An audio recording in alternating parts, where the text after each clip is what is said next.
Hello my beautiful watchers, and welcome to the start of me only talking about books for a bit because it's really hard to figure out what counts as online content creators crossing the picket line during the current writers' strike, and I am playing it safe. So, you may or may not be aware that the Star Trek franchise has as much of a rich extended written universe as Star Wars, and like Star Wars before Disney torched it all, there's generally agreed to be varying levels of canon between books and writers, ranging from definitely canonical through might have happened but could be contradicted later, all the way to definitely not canon but fun to read. The book I'm having a look at today is considered canon by exactly one individual. Its author, William Shatner. Now you might be thinking, William Shatner, the guy who played Captain Kirk in the original series, wrote a Star Trek book. No, my friends. William Shatner has written 9 Star Trek books, and to my delight, they are known within the fandom as the Shatnerverse. The book, published in 1996, is set a very short while after the end of Star Trek Generations,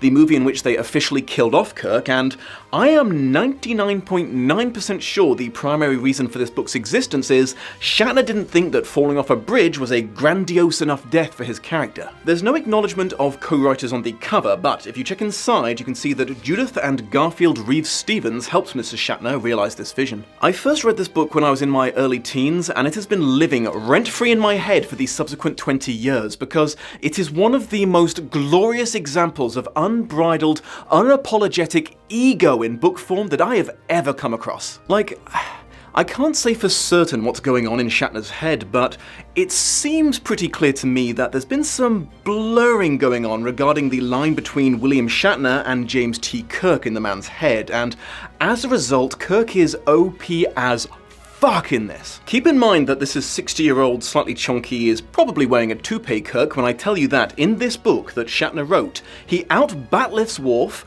outsmarts Data and Geordi, out-fistfights Riker, and sleeps with sexy Romulan women whose internal thoughts use the words iron-muscled to describe him. Before Mary Sue meant I don't like that Ray is good at stuff, it meant way too perfect a character who's a thinly veiled author insert, and my gods, this is a fascinating example of it because, well, you know, he's projecting himself onto a character that he did in fact play. Another possible issue with this book on a conceptual level is, due to when it's set, Shatner is basically writing a next-gen story, and if Will Wheaton's autobiography is accurate, that is not a show that he was always particularly interested in or super aware of, and as a result there are some very interesting characterizations of well-known crew members. Right, let's synopsisize this bitch. For the record though, this is not personal. I actually like William Shatner. I'm going to be mocking his book relentlessly for the next few minutes, but I think he's a decent human being, you know?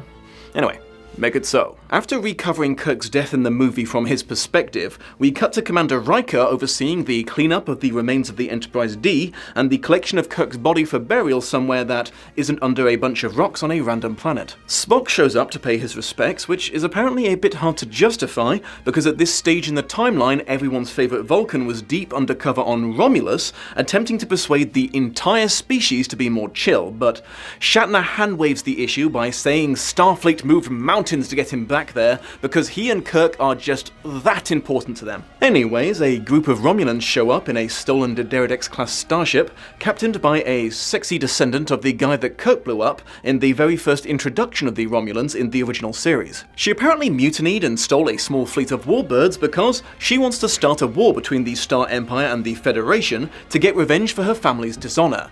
Her grandfather's famous dying words about how it's a damn shame that they had to kill each other instead of being friends was evidently lost on her. She blows up all these starships in the area, beams up Kirk's remains, and then starts bombing the shit out of the Enterprise crash site for no obvious reason, which results in a pretty intense, like the opening sequence to Saving Private Ryan level gritty scene with Riker, where he's having to dodge around explosions and he's trying to pull his crewmates out of the wreckage, but oh no, it's just an arm and other equally dark things. Just FYI, Riker is probably done the dirtiest of all the next-gen characters. Like, in this very scene he gets at least one person killed by being a stubborn asshole, and then he spends the rest of the book making paranoid accusations and, in general, just being a bit of a dick. We then cut to Captain Picard, who, since the destruction of the D, has apparently been drafted into a Spec Ops Commando unit with Dr. Crusher, despite them both being middle-aged, so not really suited to intense field work, and how very, very badly it went for them the last time they did this exact thing.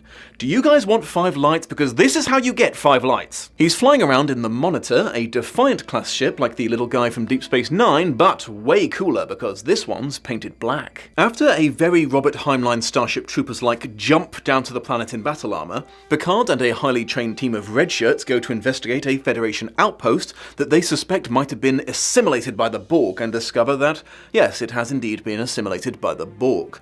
It is unclear why they couldn't ascertain this from orbit. Not shockingly, all of the red shirts die, and Picard and Crusher end up stowing away on a cube. Meanwhile, Hottie McRomulan Boobs takes Kirk's body back to a secret starbase, where it's shockingly twist-revealed that her splinter group has teamed up with the Borg, who have agreed not to assimilate them while they're working together. Using an extremely MacGuffin-y, one-use-only piece of alien tech from a long-lost civilization, they bring Kirk back to life with convenient amnesia. Hottie McPointy-Ears then starts brainwashing him to believe that he's a Romulan-sympathizing freedom fighter combating the super-evil Federation, and that it's his life goal to assassinate Captain Picard. Of course, because he's just such a badass, Kirk is resilient to their regular indoctrination, so the only next logical step is for Sexy McRomulan to sleep with him.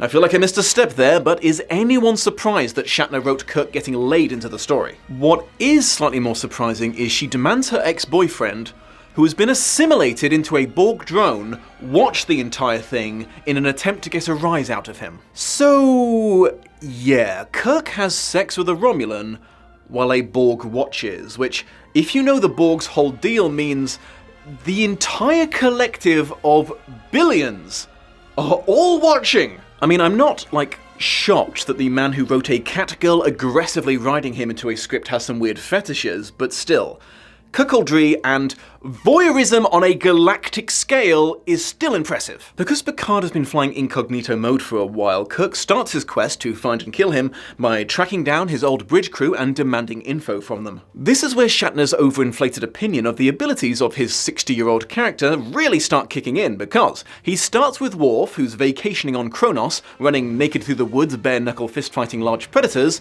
and promptly kicks his ass in a bat'leth fight. Worf!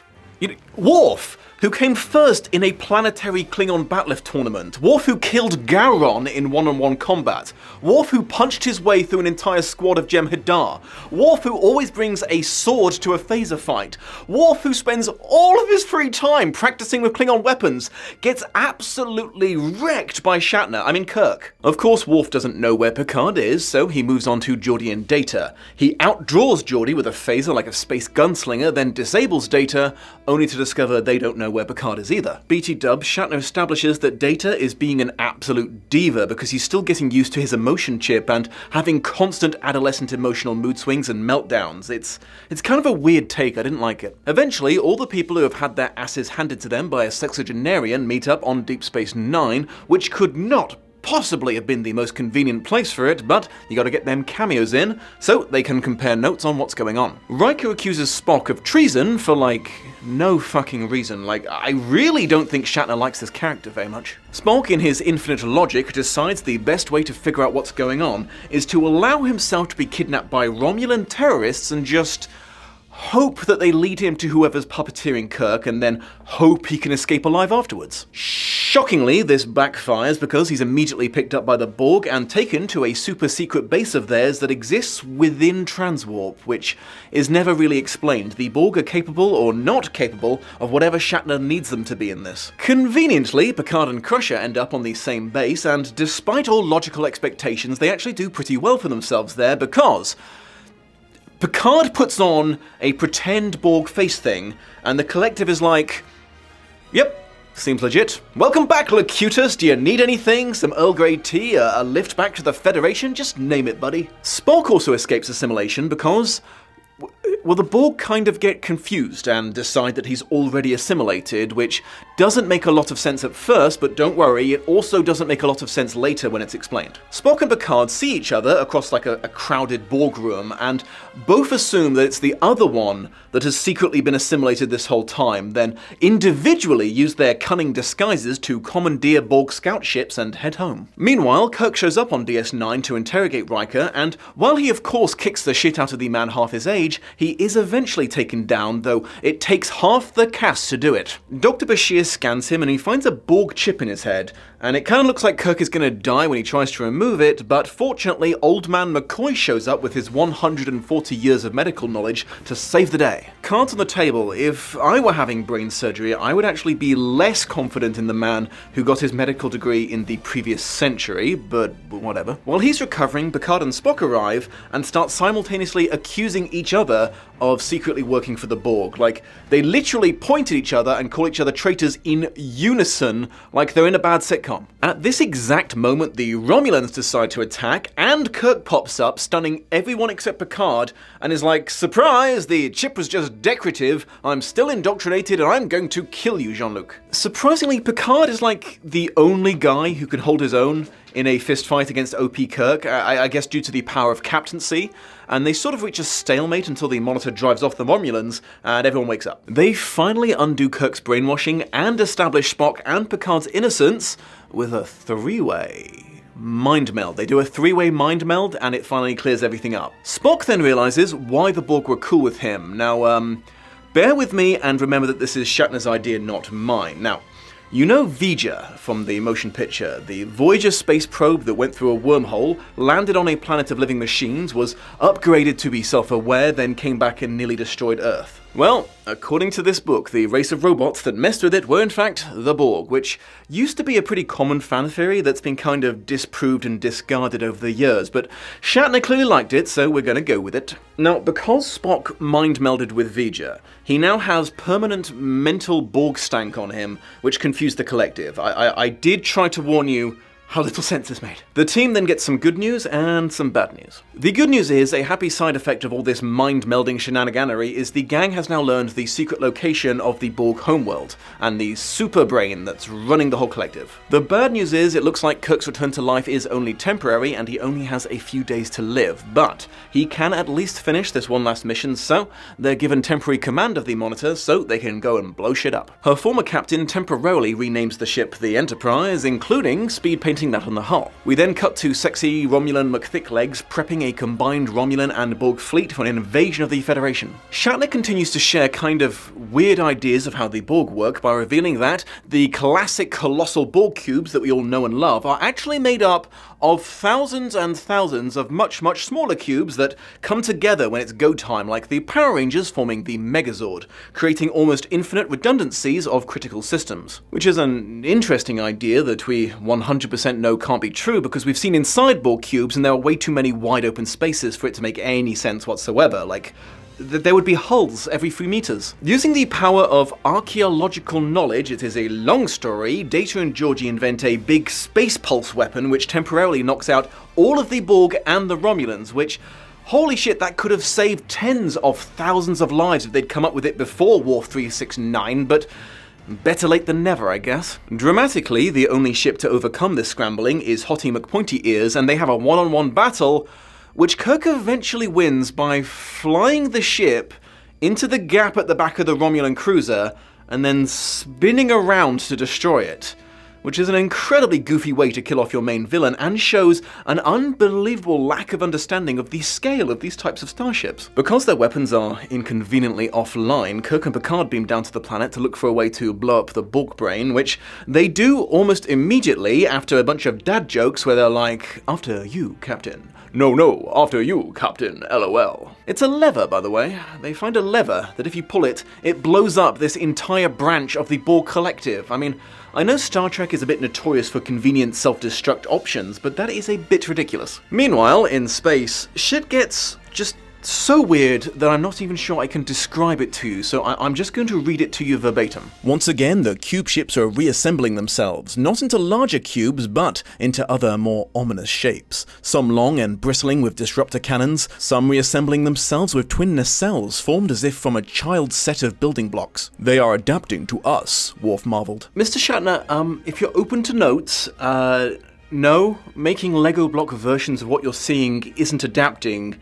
It's copying, and it's kind of pointless and really goofy. Anyways, these new Tonka-toy Borg chase the Enterprise around, and one of them turns into a spear to try to stab them, I guess. I'm honestly just surprised they didn't turn into an anvil and try to drop on them pesky humans. And how are they defeated? Well, of course, the Enterprise zips around so fast they crash into each other. Like, I know they're the baddies, but you couldn't have given them just a little bit more dignity, Shatner? I'm just kind of sad now. Back on the ground, Kirk pulls the classic heroic knocking out of one's friend to save them and beams Picard back up before pulling the "we win" lever and saving the whole galaxy from the Borg. The end, ? Shatner writes just enough wriggle room into his subsequent vaporization to make sequels possible, which he absolutely takes advantage of, but we'll come back to that. I know I mentioned this already, but the ego in this book, it's dripping out of it. I mean, I'm not even mad. I would kill to have the confidence to publish self-felating fanfiction like this. This is going to sound a bit weird, but I've noticed that Shatner has a bit of a thing for someone accepting death as they think it's taking them. There's scenes where Kirk, Worf, Spock, Geordi, and Data do this. Making the Borg steadily less and less impressive is not something that's unique to Shatner, but wow, dude. They don't have to be this convoluted, my guy. They're hive-minded cyborgs who want to turn the rest of the universe into hive-minded cyborgs as well. I mean, the inhuman simplicity of their plans and the slow inevitability of their advance is what made them genuinely intimidating villains. When you turn them into transformer-flying morons who can't see through a Halloween mask, they kind of lose their scare factor a little bit, you know? This book was written before First Contact came out, and I'm personally relieved because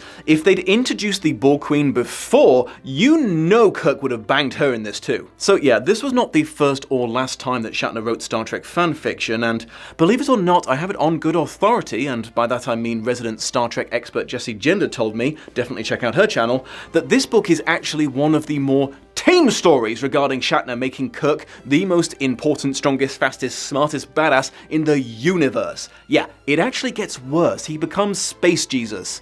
You know, hence the resurrection. Fun fact though, I guess Terry Matalas, the showrunner behind Star Trek Picard, liked this book a lot more than I did because he's confirmed that Kirk's posthumous cameo in Season 3 is a nod to it. Thank you for joining me, my beautiful watchers. I shall leave you with the usual reminder that YouTube channels live or die by how many likes and comments they get, so please don't hold back on those bad boys.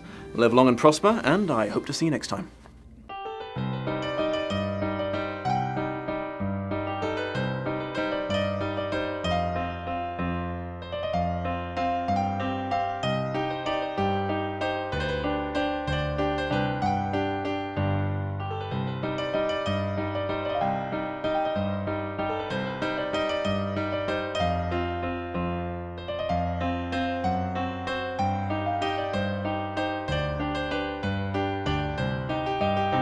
Much love and appreciation to my patrons of honor, Shelby Holtz, April Mack, and Curtis Charles Jr. Shout out to Ilnej for the credits music, check out his channel for more parody and original songs, and a huge thank you to this video's editor, Sophia Ricciardi. Links to her work in the video description. I absolutely understand the Picard maneuver now. This thing rides up at the drop of a hat. Engage. So I just hailed the Enterprise there. Here's the helmsman. Oh, I don't know, cat officer.